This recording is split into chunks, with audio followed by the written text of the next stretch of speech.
Salam Rahayu, salam sejahtera, salam budaya. Assalamualaikum. Halo dulur, mudah-mudahan sehat selalu nggih, lancar selalu rezekinya dan selalu dalam perlindungan Tuhan Yang Maha Esa. Amin. Tayangan kali ini dulur, saya ingin membahas mengenai seorang perusak sejati. Monggo disimak, mudah-mudahan ini bisa diambil pelajaran dan hikmahnya. Wilujeng Rahayu, sugeng midhangetaken.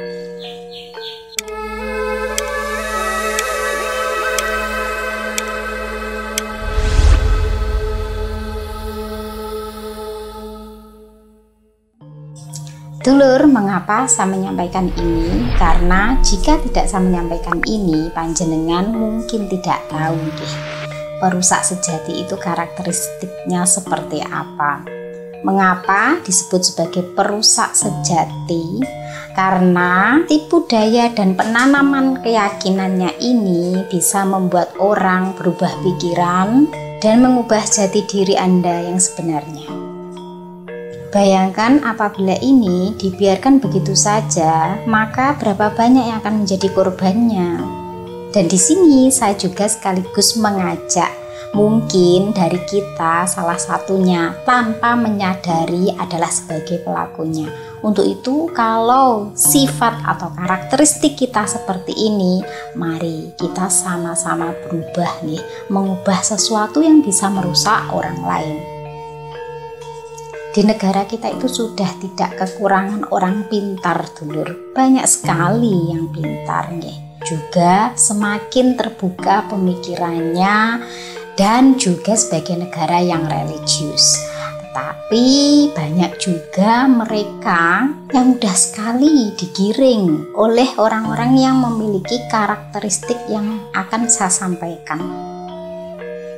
Yang disayangkan adalah negara kita yang terkenal dengan adab sopan santunnya ini sekarang ini hampir semuanya mengesampingkan. Walaupun masih banyak orang yang selalu mengedepankan etika dan adabnya, tetapi ketika ada perselisihan itu selalu mengedepankan emosi dan juga bulian, hinaan, cemoohan di setiap pendapat yang diutarakan. Seberapa bahayakah seorang perusak sejati ini? Perusak sejati itu bisa menghancurkan hidup Anda, bisa menghancurkan iman Anda, bisa menghancurkan masa depan Anda, bisa menghancurkan segala yang Anda bangun dengan baik, bahkan bisa menghancurkan dunia Anda. Itu untuk kelas yang kecil ya. Dampak besarnya adalah dunia hancur itu juga karena seorang perusak sejati. Lalu kategori perusak sejati itu diantaranya ada 6 dulur. Yang pertama, hipokrit intelektual. Ngomongin pani ya, hipokrit intelektual, yaitu orang yang fasih ataupun paham ahli dalam bidang ilmunya tetapi melanggarnya. Contohnya, saya seorang ahli hukum, saya hafal dengan pasal-pasal untuk menjerat atau menghakimi terdakwa, tetapi saya menggunakan pasal ringan yang bertujuan untuk meringankan terdakwa karena saya dapat uang.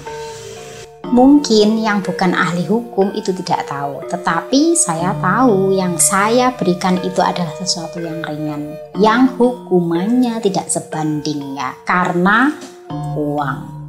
Kemudian contohnya lagi, saya ahli kesehatan, saya tahu obat-obat untuk menyembuhkan, tetapi saya sengaja membuat racikan obat yang saya gunakan untuk ketergantungan pasien, atau saya menciptakan virus supaya yang mana tidak ada yang tahu obatnya atau antivirusnya, tetapi saya tahu tujuannya adalah supaya antivirus yang saya jual ini nanti laku keras. Saya tidak punya pesaing karena saya yang tahu ya, karena saya yang buat. Nah, ini yang dimaksud dengan hipokrit intelektual. Contohnya lagi, Saya seorang guru, saya tahu berbagai pengetahuan, tetapi saya sengaja memberikan pengetahuan kepada murid saya yang mana ketika murid saya lebih pintar dari saya membelokkan itu supaya hanya saya yang terlihat pintar. Padahal yang namanya guru tugasnya adalah mencerdaskan murid-muridnya, tetapi itu tidak saya lakukan. Karena saya tidak ingin murid saya pintar. Berarti itu kan namanya melanggar kan? Itu namanya saya hipokrit intelektual. Jadi itu tadi contohnya gitu lur. Saya pakai contoh supaya tidak ada yang tersinggung nggih. Untuk contoh yang lain panjenengan bisa tulis di kolom komentar nggih. Kemudian yang kedua, orang munafik yang berlindung pada agama. Orang munafik itu menggunakan agama untuk kepentingan pribadinya, untuk meraih kekuasaan, untuk memperkaya diri, untuk menipu. Kalau tidak begitu, untuk memukul yang tidak sepaham dengannya. Kenapa seorang munafik yang berlindung di bawah agama ini adalah seorang perusak sejati? Karena kepintarannya mampu meyakinkan orang lain dan juga mengintimidasi maupun menekan orang lain untuk percaya dan mengikutinya. Dan kalau orang sudah mencintai dan percaya, maka dia akan menggunakan itu sebagai alat untuk menjadikannya berkuasa, terpandang, sumber kekayaan, dan melanggengkan kehormatannya. Orang munafik yang berlindung pada agama justru itulah yang merusak agama. Karena dia paham hukum-hukumnya, karena dia tahu, tetapi diselewengkan untuk kepentingan pribadi maupun golongannya sendiri.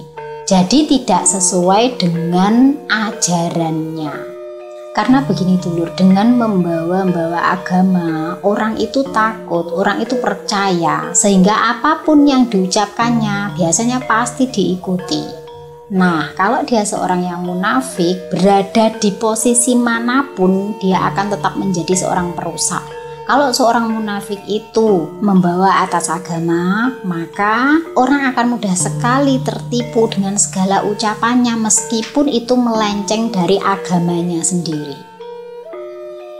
Dan jalur agama ini paling cepat gitu lur, karena negara kita kan negara religius yang mana kalau kita pandai sekali mengeluarkan hukum-hukum dalam agama, pasti orang lebih percaya dan juga mengikuti. Contohnya, mohon maaf mungkin panjenengan tidak sependapat, tetapi ini fakta nggih, di mana pondok pesantren kan adalah tempat pembelajaran agama dan juga adab. Tetapi ada ya di mana yang menyeleweng nggih, oknum lah. Bisa dikatakan oknum ya, pengasuhnya, pendirinya atau kiainya ini malah jadi pelaku yang menghamili santriwatinya. Nah ini kan namanya kan orang munafik yang berlindung pada agama nggih. Padahal kan sudah tahu itu dosa besar, tetapi kenapa dilakukan? Kenapa dilanggar? Bagaimana kalau hal ini dinormalisasi? Tidak ada ketegasan atas perbuatan ini. Kemudian dicontoh yang lainnya, bukankah akan menjadi rusak negara ini? Contoh lagi, ahli agama yang selalu menyuruh untuk bersedekah, tetapi bersedekahnya pada dirinya dan selalu mengatakan nanti sedekahmu akan diganti berkali lipat. Ini sedekah untuk Tuhan. Sedekah yang diatasnamakan ajaran agama, sehingga banyak yang percaya kemudian menyedekahkan apa yang dimiliki, tetapi sedekah itu tidak dimanfaatkan untuk kebaikan umat, justru digunakan untuk memperkaya diri sendiri. Padahal dulur, kalau paham ini nggih, ahli agama, hartanya itu dipergunakan untuk kesejahteraan umat, untuk kebaikan dan kebermanfaatan umat. Tetapi yang munafik justru berlomba-lomba memperkaya dirinya dengan memungut dan mewajibkan sedekah dari umatnya. Jadi ini seperti agama hanya dijadikan sebagai pembungkusnya, nggih. Segala yang diucapkan dan dikeluarkan ini hanya lahirnya saja, tetapi rohnya dari ajaran itu sendiri tidak ada nilai spiritualnya. Padahal agama itu mengubah hidup manusia menjadi lebih baik, lebih tertata, di atas dari adat istiadat loh dulur. Dari segi pemahaman dan juga akhlaknya, tidak hanya sekedar ibadahnya saja. Panjenengan kalau melihat orang, kesalahan seseorang itu jangan dilihat dari ibadahnya, tetapi dari perilakunya yang sesuai dengan ajaran agamanya. Kemudian yang ketiga, pemimpin yang tidak amanah atau berkhianat. Jadi menyalahgunakan kekuasaannya. Yang namanya pemimpin, saya kasih contoh skala kecil saja. Nggak usah yang tinggi-tinggi, skala kecil, Jadi ketua perkumpulan, ketua arisan, ketua RT, di mana di situ memiliki posisi, untuk bisa mewakili anggotanya atau masyarakat, tetapi diselewengkan, disalahgunakan kekuasaannya untuk kepentingan pribadi sendiri. Ini juga termasuk perusak sejati. Mengapa? Karena segala keputusan berhak mengeluarkan, berkuasa untuk itu, dan anggotanya harus mengikuti kemauannya. Jika tidak adil, kemudian semuanya ngikuti, lama-lama ini akan rusak tatanannya. Pola pikir juga, karena sudah terbiasa dijejali dengan sesuatu yang sesuai dengan kepentingan pribadi pemimpinnya. Dan ini akan mengakar, menjadi turun-temurun, bahwa menjadi seorang pemimpin itu berarti sesuka hati menentukan keputusan, mengendalikan, memerintah seenaknya sendiri. Rusaklah suatu perkumpulan ataupun masyarakat yang di bawah pimpinannya, dan akan berkembang mengakar turun-temurun. Yang keempat, orang yang memandang atau menganggap maksiat itu sebagai hal yang lumrah. Ini mengabaikan atau tidak sesuai dengan nilai-nilai moral. Dalam ajaran agama pun itu melarang yang namanya maksiat. Karena maksiat itu adalah salah satu jalan kehancuran. Mengapa hanya menganggap maksiat sebagai hal yang lumrah saja disebut sebagai perusak sejati? Karena pemahaman yang seperti itu bisa menularkan bagi orang-orang yang tidak paham. Dan kalau sudah dianggap sebagai sesuatu hal yang lumrah, maka hal itu tidak ada hukumnya, maka dibiarkan merajalela. Pada akhirnya rusak moralnya, rusak kesehatannya, dan kejahatan tumbuh dengan subur. Itu berasal dari anggapan bahwa maksiat itu sesuatu hal yang murah. Dan yang lebih parahnya adalah merusak generasi penerusnya. Halah fitka, cuma gitu aja dibesar-besarkan. Dulur, sesuatu yang besar itu dimulai dari yang kecil. Sesuatu yang serius itu dimulai dari hal-hal yang sepele. Bedakan kekhilafan dengan kebiasaan. Khilaf artinya mungkin karena ketidaktahuan atau kelemahan iman pada waktu itu sehingga melakukan. Masih bisa menyadari diri dan tidak mengulangi lagi. Tetapi kalau sudah kebiasaan, ini tidak akan bisa disembuhkan kalau bukan dari kesadaran diri sendiri. Makanya menganggap maksiat sebagai sesuatu hal yang lumrah itu dampaknya sebesar itu dulu. Kategori perusak sejati yang kelima adalah orang serakah.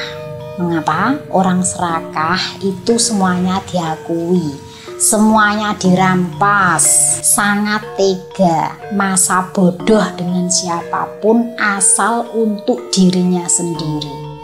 Kepentingannya ini harus dinomorsatukan. Bahkan orang serakah ini kadang berani mengorbankan orang yang dicintainya sekalipun. Tidak sependapat dengannya, tidak menguntungkan baginya, masa bodoh. Pokoknya yang penting aku untung. Semuanya harus jadi milikku, semuanya harus bisa aku ambil. Ini tidak hanya tentang harta ya dulur, tetapi masa depan dan kehidupan panjenengan bisa dirampas oleh orang yang memiliki sifat serakah. Orang yang sudah mengakar sifat serakahnya tidak akan sembuh kalau bukan pendosa, patokan, batu nisan yang menandainya.